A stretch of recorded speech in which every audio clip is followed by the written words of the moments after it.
Sutra teratai yang menakjubkan. Bab 7 Perumpamaan kota gaib. Menyeberangi segala ketidaktahuan sehingga kondisi luar tidak akan mengganggu batin. Sinfasyang Sutra Teratai episode 1071.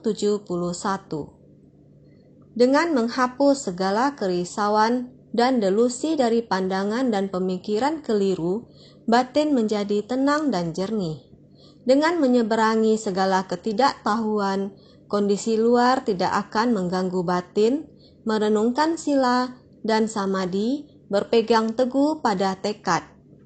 Memadamkan segala ketidaktahuan, sehingga tuntas dan terbebas dari dua jenis samsara. Samsara fragmentaris dan samsara perubahan. Pembinaan diri adalah membina batin. Ketika batin kita murni, perilaku akan menjadi murni. Ketika batin terbebas dari kerisauan, tubuh kita tidak akan menciptakan karma. Ini semua hasil dari pandangan dan pemikiran.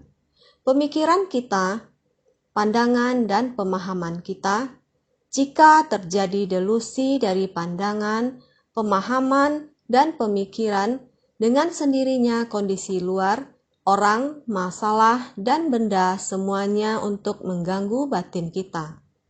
Begitu pemikiran terganggu, dengan sendirinya akan terwujud dalam perilaku dan tindakan kita. Sebenarnya kita giat bersemangat atau malas, ini adalah delusi dari pandangan dan pemikiran, serta kerisauan yang menutupi batin kita. Pada dasarnya, ketika kita semua membangkitkan tekad awal, sebersih niat itu adalah kondisi batin tenang dan jernih. Kita telah berpikir jernih, ingin membangkitkan tekad, namun karena kondisi luar datang mengganggu dan menyusahkan kita, sehingga membuat kita memunculkan niat pikiran. Tahun ini, 2015, juga mengalami badai ketidaktahuan. Setelah badai ketidaktahuan ini berlalu, berapa banyak orang yang tergugah ketika badai ketidaktahuan ini bertiup. Batin seperti sebuah air danau. Air danau ini ketika angin bertiup melintasi danau, air danau akan ada gelombang dan riak. Ini adalah badai gelap ketidaktahuan. Bertiup menggerakkan kondisi batin yang tenang dan jernih. Batin semurni cermin, menjadi tertutup oleh debu dari badai ketidaktahuan. 2-3 hari yang lalu, ada sekelompok bodhisattva datang dari Taiwan Selatan. Hanya demi pelestarian lingkungan yang kita pentingkan. Mereka membangkitkan tekad, mengusulkan rencana mereka. Bagaimana menggalakkan ini? Pelestarian lingkungan sekarang mengalami berbagai macam masalah. Karena satu hembusan angin kegelapan batin, seluruh pelestarian yang sedang dilakukan tidak heran jika mengalami gelombang naik turun. Mereka ingin agar pelestarian lingkungan, niat pikiran sumbangsi semua orang dapat selamanya tidak mengalami kesulitan. Orang yang membangkitkan tekad supaya semua orang yang bersumbangsi dapat menumbuhkan nilai keyakinan mereka. Oleh karena itu, mereka mengusulkan beberapa rencana. Master merasa sangat bahagia, juga sangat memuji mereka, terutama bodhisattva yang bersungguh-sungguh ini menjaga dunia dan membantu para makhluk. Setiap orang yang memiliki tekad keyakinan yang kukuh tidak terpengaruh oleh hembusan hitam dari kegelapan batin. Mereka mengatakan kepada Master, memperkuat keyakinan mereka. Setelah menghadapi beberapa masalah, mengandalkan keyakinan mereka selama beberapa puluh tahun, sedemikian lama bersumbangsi di organisasi yang besar ini, mereka memiliki keyakinan dan pemahaman yang teguh dan kukuh. Pada saat semua orang berbagi kesan batin mereka, mendengar bahwa mereka juga bekerja di masyarakat, semua dapat dilakukan. Seorang manajer, ketua tim, tugas apa yang dilakukan, tanggung jawab apa yang dipegang, mereka mengemban tanggung jawab yang sangat berat. Pelestarian lingkungan juga merupakan bagian penting dari mereka. Tidak peduli ada kegiatan yang seberapa besar, tidak peduli seberapa sibuk, juga akan kembali ke pelestarian lingkungan. Mereka tetap melindungi pelestarian lingkungan. Mereka tahu bahwa mereka mendengarkan Dharma. Sering mendengar Master berkata demikian, antara langit dan bumi, masalah global saat ini, perubahan iklim atau sanitasi, menyebabkan masalah yang sangat besar bagi tubuh manusia. Oleh karena itu, apapun yang terjadi, mereka tetap bertanggung jawab. Tidak perlu membiarkan Master risau. Itu yang saya katakan hari itu. Tidak dapat menghindari membahas hal itu ketika mengobrol. Juga terpengaruh oleh dampak kali ini. Tidak dapat dihindari ada juga beberapa orang. Juga sedemikian dan telah menyebabkan banyak masalah. Tidak dapat dihindari bahwa saya juga sangat sedih. Mengapa orang-orang tidak dapat mendengar atau melihat hal yang baik? Mengapa kita bersumbangsi demikian lama? Tidak ada keyakinan terhadap diri sendiri, tidak ada keyakinan terhadap organisasi. Itu karena tidak ada keyakinan terhadap diri sendiri. Dalam proses pembicaraan, sampai dengan sore, di saat mereka harus pulang, mereka mengungkapkan lagi niat mereka lagi kepada Master. Berkata, keyakinan kita pasti teguh, tidak akan pernah terpengaruh oleh kondisi luar. Untuk menggoyahkan batin kita menghirup harumnya Dharma masuk ke kerumunan orang banyak. Sungguh tidak boleh membiarkan kondisi orang banyak untuk menggoyahkan batin kita. Master jangan khawatir, keyakinan kita semua teguh. Itu adalah mereka. Ada sekelompok orang yang mengungkapkannya seperti ini. Bukankah ini adalah menyeberangi segala ketidaktahuan sehingga kondisi luar tidak akan mengganggu batin. Kondisi lingkungan, energi, keruh saat ini sangat berat. Dunia yang dipenuhi 5 kekeruhan. Mereka dapat membangkitkan tekad dan membangun ikrar. Dari dulu hingga sekarang, hati mereka tak tergoyahkan oleh orang, masalah, dan benda. Ini sangatlah tidak sederhana. Mereka mengatakan, kami setiap hari melakukannya dengan sukacita dalam Dharma. Saya mengatakan, benarkah tidak pernah terpengaruh oleh apapun? Orang yang mempengaruhi itu adalah masalah mereka. Kami setiap hari penuh dengan sukacita dalam Dharma. Untung saja setiap pagi kami selalu menghirup keharuman Dharma. Jadi ketidaktahuan kami harus dihilangkan. Betul, menyeberangi segala ketidaktahuan sehingga kondisi luar tidak akan mengganggu batin. Yang kami renungkan adalah pada sila, samadhi, kebijaksanaan, dan menjaga tekad dan integritas. Kita harus berada dalam sila, samadhi, dan kebijaksanaan. Tekad dan kekuatan kita harus diperkokoh dan dipertahankan. Jadi, jika ada tekad hati seperti ini, kondisi batin kita selamanya akan senantiasa tenang dan jernih. Kondisi batin yang tenang dan jernih begitu rileks dan leluasa, tidak akan terpengaruh oleh perselisihan antar sesama. Fluktuasi ketidaktahuan sosial untuk mencemari hati kita. Ketidaktahuan, kerisauan, tidak peduli di luar seperti apapun, tidak akan menggoyahkan hati kita. Yang ada hanya sila samadhi. Ada sila, ada kemantapan pikiran. Secara alami, tekad kita akan sangat kokoh. Dengan memegang teguh tekad dan mengamalkan jalan kebenaran, jalan itu adalah benar-benar agung. Bukankah seperti itu? Prinsip kebenaran pada dasarnya memang seperti itu. Jadi, memadamkan segala ketidaktahuan hingga tuntas, kita harus memadamkan segala ketidaktahuan. Memadamkan segala ketidaktahuan adalah melenyapkan segala kerisauan, menghapuskan ketidaktahuan dari pikiran ini. Segala ketidaktahuan, kita mendengar banyak prinsip kebenaran. Kita juga melihat banyak di tengah orang banyak, begitu banyak kerisauan. Kita juga telah mendengar banyak sutra. Bukankah saatnya kita harus menggenggam waktu, melenyapkan ketidaktahuan kita?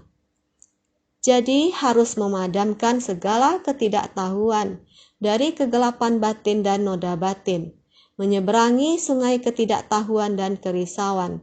Segala ketidaktahuan dan kerisauan telah dilenyapkan secara tuntas. Ini disebut memadamkan segala ketidaktahuan hingga tuntas. Segala kerisauan telah dilenyapkan, menyeberangi ke pantai seberang. Pantai seberang, melalui dharma ini sampai ke pantai seberang. Demikian tidak ternodai, terbebaskan dari samsara fragmentaris dan samsara perubahan. Dulu kita telah banyak kali membahasnya. Samsara fragmentaris, beginilah manusia awam. Kita selalu berada dalam samsara fragmentaris. Tidak tahu dari mana kita berasal, dan bahkan tidak tahu kemana kita akan pergi. Namun setiap kehidupan dalam samsara, demikian dalam kebingungan, berhubung kita telah lahir di dunia, masih tetap dalam kebingungan, melewati hidup ini dengan ketidaktahuan. Ini sangat disesalkan. Jika kita tidak menghayati dharma di kehidupan ini, sangat disesalkan. Dalam kehidupan ini, kita mengulanginya dengan memperbanyak ketidaktahuan di dalam batin kita. Masih tetap dalam kekhawatiran dan ketidaktahuan. Demikian melewati hidup ini dengan kebingungan. Setiap kehidupan dilewati dengan kebingungan. Ini sangat disesalkan. Kembali memperbanyak ketidaktahuan. Samsara fragmentaris ini, setiap kehidupan dalam samsara, datang dan pergi, di luar kendali kita. Harus bagaimana agar dharma dapat meresap ke dalam batin? Bagaimana baru bisa melenyapkan kerisauan? Ini tampaknya sangat jauh. Ada juga beberapa orang yang beruntung, meskipun pada kehidupan lampau atau pada kehidupan sekarang, dapat berjumpa dengan Buddha Dharma. Mungkin ini semua adalah hasil akumulasi kita di kehidupan lampau. Hasil dari mendengarkan Dharma. Pada kehidupan ini, kita memiliki jalinan jodoh yang baik. Berkumpul bersama-sama, kita dapat mendengar dan membabarkan Dharma di sini. Ini sangatlah tidak mudah bagi kita untuk memiliki kesempatan berlatih diri seperti ini. Setiap hari kita mendengarkan Dharma, memahami prinsip kebenaran. Tetapi masih ada samsara perubahan. Samsara perubahan hidup dan meninggal. Samsara perubahan adalah pada pikiran, perspektif, dan pemikiran kita. Yang barusan dikatakan adalah samsara makhluk awam, datang dan pergi, tanpa memahami prinsip kebenaran, tidak memahami apapun. Oleh sebab itu, kehidupan berada di luar kontrol. Sekarang yang akan dibahas adalah tentang samsara perubahan, yaitu saya telah mengerti, saya tahu, saya telah mendengar Dharma, saya juga akan mulai berlatih diri. Tetapi meskipun kita memiliki penampilan orang yang melatih diri, bagaimana dengan cara berpikir kita? Pemikiran kita sudah menyimpang dari niat awal. Perilaku, gaya kehidupan, dan penampilan kita semuanya telah berbeda dari tekad awal kita. Di masa lalu, apakah sebersit niat awal tersebut masih ada? Sebersit niat awal merupakan perilaku yang giat bersemangat. Sikap hidup seperti ini apakah masih ada? Kita berada di dalam kehidupan seperti ini, wujud tubuh dari membina diri. Apakah masih tetap dipertahankan seperti ini? Tubuh, dan pikiran, dan kehidupan. Apakah kita masih sama? Seperti ketika kita membangkitkan sebersit niat. Ini mengalami perubahan di dalam pikiran kita. Ini disebut samsara perubahan. Setiap hari pikiran kita, kehidupan kita, perilaku kita, apakah masih sama? Apakah ada menyimpang? Apalagi setiap hari. Hari terus berlalu, metabolisme tubuh kita dan tubuh akan terus berubah. Di dalam proses samsara, hidup dan mati. Dalam fisiologi kita, sel-sel di dalamnya juga mengalami perubahan hidup dan mati sepanjang waktu. Semua berada dalam proses perubahan lahir dan mati. Kita sendiri tidak menyadari, ditambah lagi dengan konsep dan pemikiran kita, yang seperti ini menerima pengaruh dari luar, dan pikiran kita pun tidak menyadari mengalami perubahan dan menerima pengaruh. Ini disebut samsara perubahan. Samsara perubahan ini terus muncul dan lenyap. Ini ada dua jenis samsara, tubuh yang memiliki wujud dari kehidupan ke kehidupan, di 5 alam kehidupan dari 4 jenis kelahiran. Demikianlah dari kehidupan ke kehidupan, apapun wujud fisik yang diperoleh, tidak tahu apa-apa, jadi di luar kendali kita sendiri, terlahir sebagai manusia, apakah selalu dalam wujud manusia? Setelah wujud manusia berakhir, tidak tahu apa-apa, berada dalam berlapis kegelapan batin. Kehidupan berikutnya, apakah masih mendapat tubuh manusia? Belum tentu, karena karma yang kita ciptakan. Kita sendiri tidak mampu mengendalikan, terlahir di alam neraka atau di alam binatang, maupun di alam setan kelaparan, tidak tahu. Ini adalah samsara fragmentaris. Sekarang kita sudah mengetahui prinsip kebenaran, namun batin kita apakah masih terus berubah? Psikologi, biologi, dan kehidupan. Apakah terus mengalami berubah? Hanya diri kita sendiri yang bisa memahami jenis samsara yang halus ini. Perubahan kedua jenis samsara ini tidak terpisah dengan menghapus segala kerisauan dan delusi dari pandangan dan pemikiran keliru. Ini semua tidak terpisahkan. Jadi, kita melatih diri, harus dengan menghapus segala kerisauan dan delusi dari pandangan dan pemikiran keliru. Kita harus baik-baik kembali pada batin kita, yang hening dan jernih. Segala yang diajarkan Buddha kepada kita adalah untuk membantu kita agar dapat menghapuskan segala kerisauan dan kembali pada kondisi batin yang tenang dan jernih. Dengan begini barulah kita bisa di antara orang awam menyeberangi segala ketidaktahuan. Batin kita tidak akan terganggu oleh kondisi luar dan kita bisa senantiasa di dalam pikiran dan perbuatan kita. Berpegang teguh pada kekuatan tekad akan sila dan samadhi. Kita harus bersungguh hati dalam hal ini, harus melakukan usaha. Jadi dengan demikian barulah kita bisa memadamkan segala ketidaktahuan hingga tuntas dan terbebaskan dari dua jenis samsara, samsara fragmentaris dan samsara perubahan. Barulah kita bisa terbebaskan dan leluasa.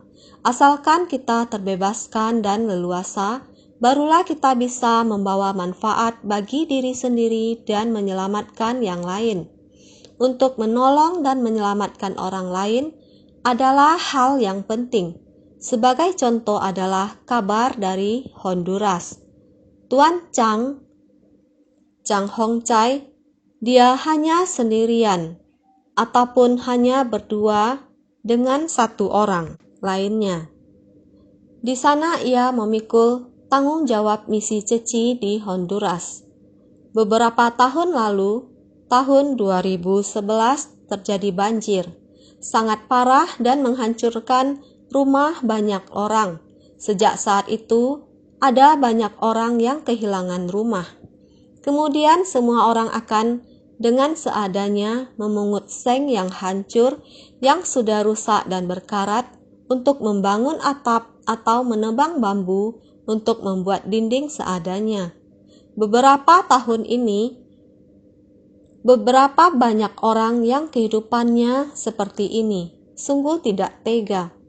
Dia membangkitkan tekad dan membangun ikrar, hendak membantu orang-orang itu membangun kembali rumah mereka. Lebih dari 400 keluarga dia menyelesaikan secara bertahap. Sudah selesai. 160 keluarga dari Rumah Cinta Kasih akhirnya pulang ke Taiwan. Menunjukkan foto-foto ini kepada Master.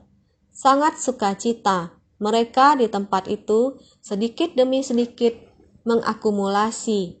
Dilakukan seperti ini. Saya kemudian berkata padanya, apakah kalian semestinya memakai bantuan lewat pemberian upah agar mereka sendiri juga ada cara menghasilkan uang? Barang-barang di tempat itu begitu langka. Apakah kalian bisa memanfaatkan sumber daya setempat? Sejauh mata memandang, semuanya adalah pasir dan kerikil. Apakah dengan sederhana menggunakan sebuah pengaduk yang bisa mencampur semen? Kalian begini saja. Pakai beton campur dengan pasir. Campur batu untuk membuat batu bata berlubang. Upah kerja di sana begitu murah. Kita ingin membantu orang membangun rumah, maka kita memberi para pekerja ini bantuan lewat pemberian upah, agar mereka ada kesempatan mencari penghidupan. Memanfaatkan sumber daya setempat cukup dengan membeli semen, menggunakan tenaga kerja, dipaku dengan cetakan, maka sudah bisa membuat batu bata berlubang dengan tenaga kerja. Kita ingin membantu orang membangun rumah, kita sendiri membuat batu bata berlubang. Sudah bisa membantu mereka membangun rumah. Setelah rumah dibangun, masih tetap sejuk, tidak takut air, dapat melindungi dari angin dan hujan. Apakah kalian bisa melakukan seperti ini? Tuan Chang Hong Chai sangat patuh. Dia berkata, ya benar, lakukan saja seperti ini. Dengan demikian, semenjak 2 tahun lalu mereka sudah melakukan seperti ini. Sekarang sudah ada lebih dari 200 kakak. Catatan editor 244 kakak dibangun pada tahun 2015. Bersamaan dengan 2014 telah selesai 160 kakak, total 404 kakak. Tahun ini, beberapa hari yang lalu, proyek tahap pertama telah selesai. 42 kakak sudah masuk ke rumah. Rumah ini dibangun dengan bata berlubang yang berbeda. Dengan seperti ini, 42 kakak telah dibangun dan masih berlanjut. Totalnya ada lebih dari 400 kakak. Masih dalam proses pembangunan.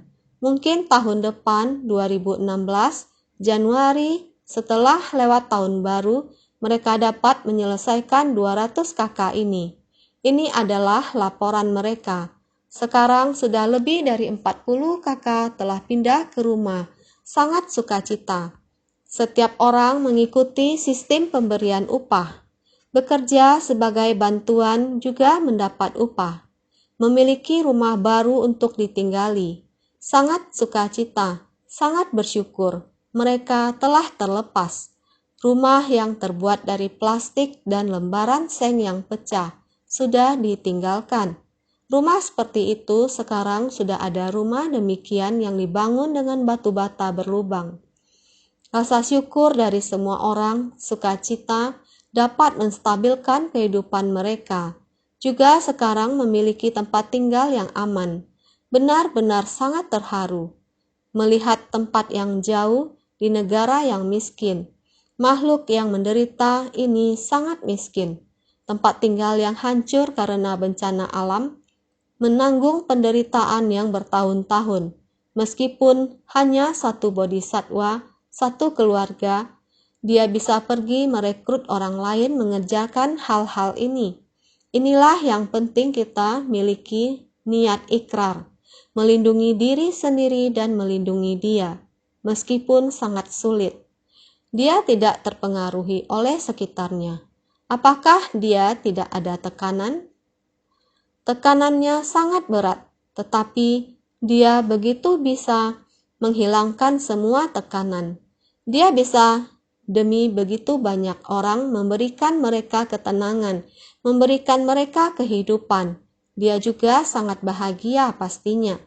Foto-foto yang dikirimkan kembali juga sangat bahagia. Inilah kalau kita semua orang ingin menciptakan berkah di tengah masyarakat. Kita harus mengukuhkan niat kebajikan kita terlebih dahulu. Untuk bisa mengukuhkan niat kebajikan, maka harus melenyapkan kerisauan. Setelah melenyapkan kerisauan, kemudian menetapkan tekad hati kita. Ini sangatlah penting. Makanya kita harus benar-benar bersungguh hati di tekad awal yang kita bangkitkan. Jangan biarkan kendur begitu saja. Ini adalah ketidaktahuan dan kerisauan yang sangat menakutkan. Sedang memasuki ke dalam hati kami, maka kita harus bersungguh hati melakukan perlindungan untuk mencegah, untuk melindungi hati kita. Maka lihatlah naskah sutra sebelumnya. Hanya dengan kendaraan Buddha, pemadaman bisa diperoleh. Tiada kendaraan lainnya kecuali saat para Tathagata membabarkan Dharma dengan metode terampil. Sutra Teratai Bab 7, Bab Perumpamaan Kota Gaib. Kita ingin memadamkan, harus dengan ajaran kendaraan besar. Hanya dengan ajaran kendaraan besar ini kita mampu memadamkan semua kerisauan. Anda tidak terjun ke masyarakat, tidak tahu penderitaan di dunia, tidak tahu kerisauan, maka tidak akan mampu menghayati ajaran Buddha. Tidak mampu menghayati ajaran Buddha, dengan demikian tidak akan memahami hukum sebab akibat, serta banyak prinsip kebenaran lainnya, sehingga akan kebingungan dan tidak tahu apa-apa. Terus-menerus tidak dapat mengendalikan samsara fragmentaris, tiada henti berputar. Sekarang hanya dengan kendaraan Buddha, pemadaman bisa diperoleh, tiada kendaraan lainnya. Hanya dengan ajaran kendaraan besar, tidak ada metode lain yang mampu untuk memadamkan ketidaktahuan dan kerisauan, sehingga mampu mencapai pantai seberang. Tidak ada metode lain selain ajaran kendaraan besar, kecuali saat para Tathagata membabarkan Dharma dengan metode terampil. Buddha adalah mengikuti kapasitas semua makhluk, dengan harapan mereka meninggalkan kendaraan kecil, melalui kendaraan kecil secara perlahan, memasuki kendaraan besar. Buddha meminjam penderitaan di dunia yang penuh penderitaan, mengajarkan Dharma melalui perumpamaan dan permasalahan, sehingga semua orang paham tentang penderitaan. Melalui prinsip penderitaan menganalisa bagaimana caranya menyelenyapkan penderitaan, harus menghapus kegelapan batin. Ini Tathagata menggunakan metode terampil dalam mengajar, sehingga para biksu, seandainya Tathagata tahu bahwa saat nirwana-nya telah tiba, seluruh persamuhan adalah murni, memiliki keyakinan dan pemahaman yang teguh dan kukuh, sepenuhnya memahami Dharma dari kekosongan dan menyelami meditasi mendalam. Sutra Teratai Bab 7, Bab Perumpamaan Kota Gaib.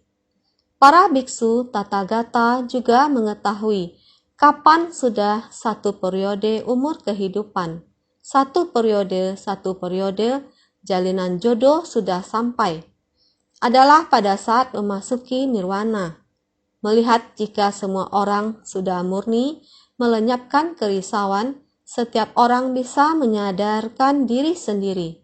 Menyadarkan diri sendiri, keyakinan sangat teguh dan kokoh. Keyakinan dan pemahaman yang teguh dan kokoh, setiap orang bisa memahami dharma dari kekosongan. Batin setiap orang merenungkan, hati dan pikiran sudah tenang. Ini adalah kondisi memasuki meditasi. Ini adalah merenungkan. Batin sudah teguh dan kokoh. Ini adalah kondisi memasuki meditasi. Ini adalah merenungkan. Batin sudah sangat teguh dan kokoh. Pelatihan pemikiran, pelatihan jangka panjang selamanya, tiada pelatihan menghormati dan lain-lain. Ini semua untuk memperkuat tekad pembinaan diri. Rela bersumbangsi terus memasuki ke kerumunan orang banyak dalam waktu yang lama. Sudah memasuki ke dalam kondisi ini samadhi, keadaan yang sangat stabil. Naskah sutra berikutnya, ia kemudian mengumpulkan semua bodhisattva dan sravaka untuk membabarkan sutra ini.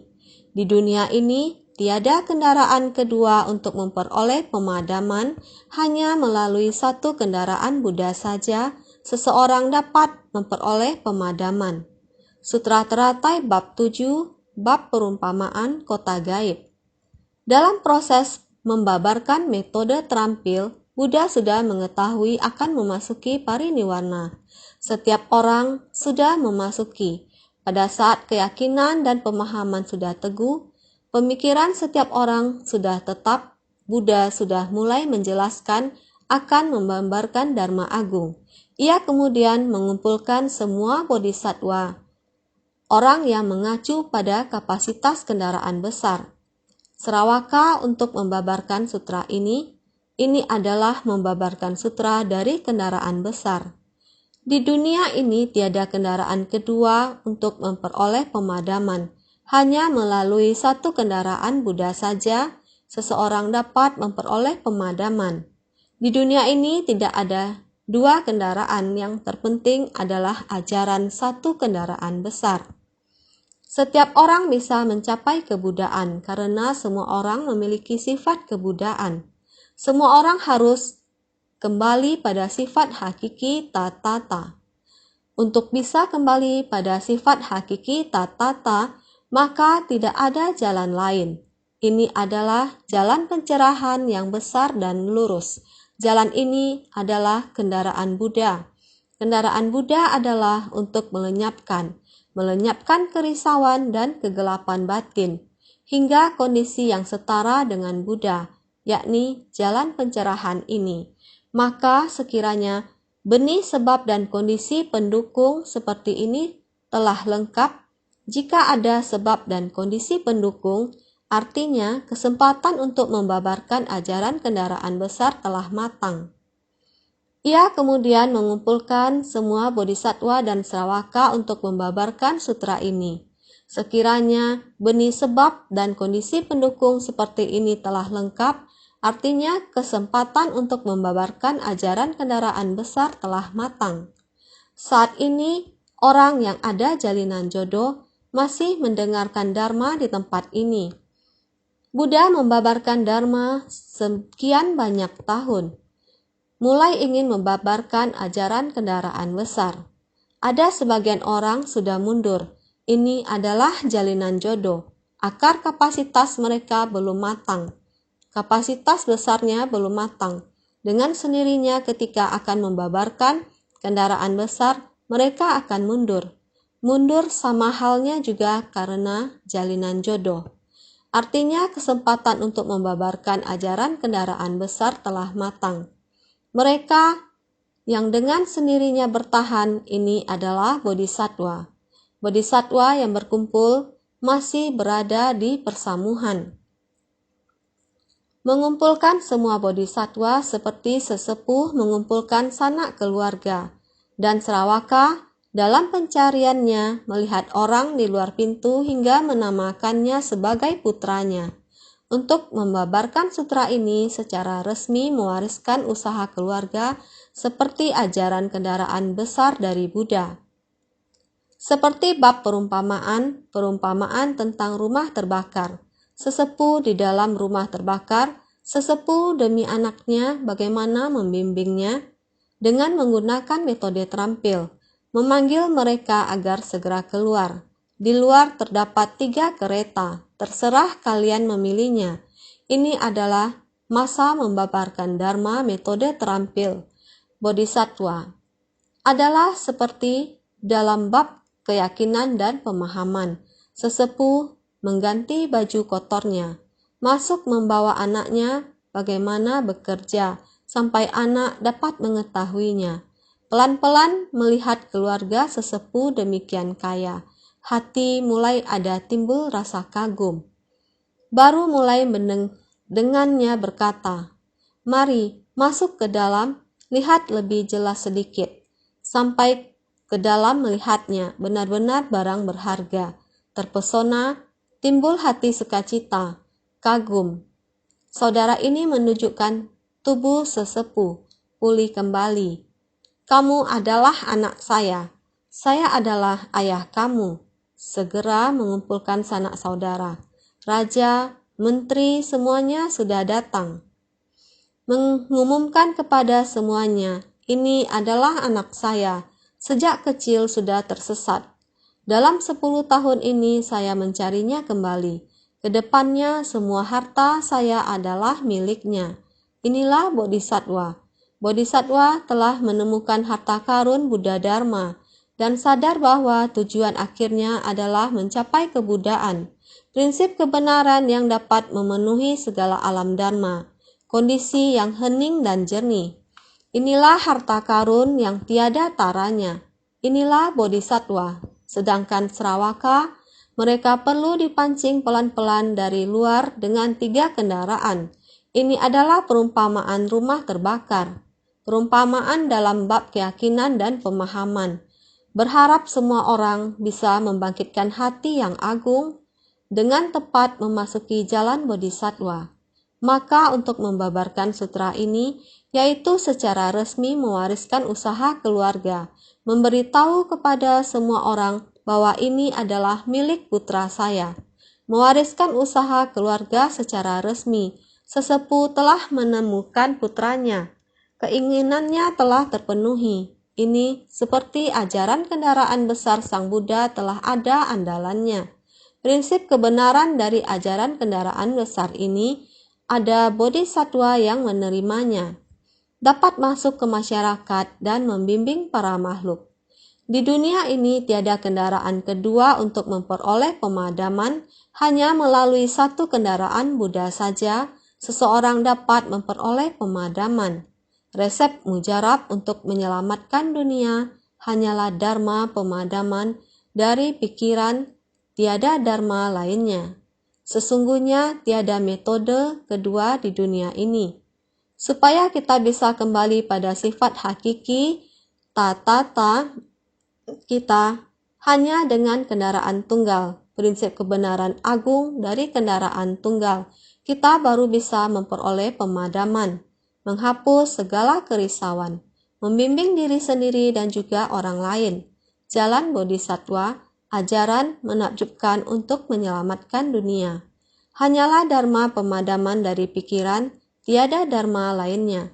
Ini adalah yang harus kita ketahui dengan jelas dan pahami.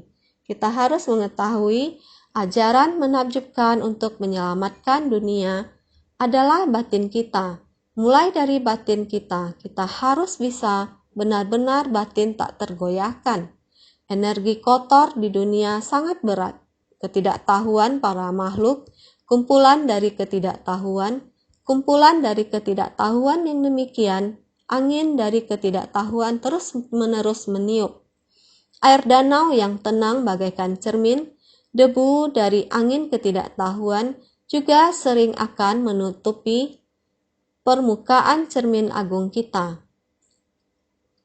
Cermin agung kita sering tertutupi oleh debu demikian, sehingga kita harus sering-sering tekun membersihkannya, menjaga baik-baik sebersih pikiran kita, sehingga resep mujarab untuk menyelamatkan dunia hanyalah dharma pemadaman dari pikiran, tiada dharma lainnya. Yang paling penting adalah kita harus mendengarkan ajaran kendaraan besar. Kita baru bisa benar-benar sepenuhnya terlepas dari siklus samsara fragmentaris. Kita baru mengetahui bagaimana kita menjalankan arah tujuan hidup kita. Tidak akan ceroboh, terus-menerus terpengaruhi oleh kondisi luar. Yang menarik perhatian kita, ceroboh sering mendengarkan hal yang benar, yang salah, tidak dapat dibedakan, membuat hati kita kacau sehingga kita harus benar-benar bersungguh hati pada keseharian dalam kehidupan kita. Seandainya Tathagata tahu kalau kesempatan untuk membabarkan Dharma Agung telah matang, dengan sendirinya Buddha akan membuka ajaran sementara untuk menunjukkan ajaran sejati dalam pengajarannya. Seandainya Tathagata tahu kalau kesempatan untuk membabarkan Dharma Agung telah matang, akan membuka ajaran sementara untuk menunjukkan ajaran sejati, artinya mengumpulkan orang-orang dari 3 kendaraan untuk membabarkan satu sutra kendaraan besar yang sejati. Meluruskan kalau 2 kendaraan bukanlah benar-benar pemadaman. Bagi mereka yang ingin memperoleh pemadaman paling akhir, hanyalah 1 kendaraan Buddha, tiada kendaraan lainnya. Dahulu menggunakan metode terampil dan sementara, sekarang membuka ajaran sementara guna menunjukkan ajaran sejati, supaya semua orang memahami. Menyampaikan ini kepadamu sesungguhnya adalah esensi dari Dharma, yaitu berada pada ajaran yang mendalam, yaitu ajaran sejati. Welas asih dari Sang Buddha dengan kewelas asihan dan kebijaksanaan secara bersamaan memasuki kumpulan orang banyak, membukakan dan menunjukkan kepada para makhluk supaya kita, para makhluk, dapat menerima ajaran Buddha. Ajaran Buddha bisa berada di dunia, demikian supaya kita sendiri terselamatkan, juga menyelamatkan orang lain, mengumpulkan orang-orang dari 3 kendaraan untuk membabarkan satu sutra kendaraan besar yang sejati. Buddha setelah 40 tahun kemudian membabarkan ajaran kendaraan besar. Dia ingin orang-orang dari 3 kendaraan semua terkumpul, membabarkan ajaran kendaraan besar sejati di puncak Burung Nasar. Meluruskan kalau 2 kendaraan bukanlah benar-benar pemadaman. Sravaka, Prateka Buddha masih belum benar-benar memperoleh pemadaman. Bagi mereka yang ingin memperoleh pemadaman paling akhir hanyalah 1 kendaraan Buddha, sehingga demi sekarang orang yang benar-benar ingin menerima ajaran kendaraan besar, Buddha akan membabarkan ajaran tunggal sejati. Meluruskan kalau 2 kendaraan bukanlah benar-benar pemadaman, bukan memperoleh pemadaman sejati. Jika sungguh-sungguh ingin memperoleh pemadaman, mencapai tahap yang akhir, memperoleh pemadaman tersebut, yaitu hanyalah 1 kendaraan Buddha, tidak ada yang lain. Hari ini, dalam persamuhan puncak Burung Nasar, pada saat ini secara resmi membabarkan Dharma Agung dari realitas sejatinya. Kendaraan tunggal benar-benar dimaksudkan untuk membuka ajaran sementara guna menunjukkan ajaran sejati. Dharma Agung dari realitas sejati ada pada sekarang. Setiap orang membangunkan tekad, benar-benar orang yang memohon Dharma. Membabarkan Dharma pada persamuhan, ini adalah saatnya. Arti dari membuka ajaran sementara guna menunjukkan ajaran sejati, sehingga kita harus mendengarkan dengan sungguh hati, harus sabar. Kita menggunakan waktu yang panjang dan lama. Bagai memperoleh pemadaman di jalan Bodhisattva ini, memadamkan semua kerisauan, membimbing diri sendiri juga orang lain. Berada pada jalan bodi yang besar yang lurus, terus sampai pada tingkatan Buddha. Ini adalah bagaimana kita masuk ke dunia untuk menyelamatkan dan membimbing para makhluk.